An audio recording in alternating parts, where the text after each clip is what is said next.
कहानी की शुरुआत जूली नाम की एक लड़की से होती है जो विद्यालय में अपना पाठ याद ना करने के कारण अध्यापक से हमेशा डांट सुनती रहती थी। जूली पाठ याद करने की कोशिश तो बहुत करती थी, लेकिन उसे कुछ भी याद नहीं होता था। इसलिए उसे हमेशा अपनी क्लास में डांट खानी पड़ती थी। उसकी समझ में नहीं आ रहा था कि डांट से कैसे बचें। घर आकर जूली ने खाना खाया, फिर कमरे में कॉपी किताब लेकर पढ़ने बैठ गई। जूली किताब खोल ही रही थी, तभी उसे एक चिड़िया की आवाज़ सुनाई दी। उसने देखा कि एक छोटी सी चिड़िया अपनी चोंच में एक तिनका दबाकर लाई थी। उसने तिनका रोशनदान में रखा, लेकिन तिनका नीचे गिर गया। चिड़िया उड़कर नीचे आई। उसने अपना तिनका उठाया और दोबारा लेकर उड़ गई।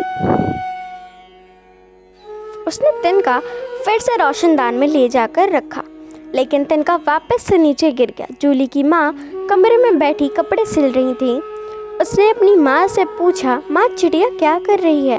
उसकी माँ ने कहा, चिड़िया घोंसला बना रही है। जूली चिड़िया को देखने लगी।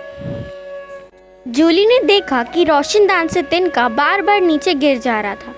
चिड़िया वापस से उड़कर नीचे आती, तिनके को मुंह में उठाती और वापस ले जाकर रोशनदान में रखती।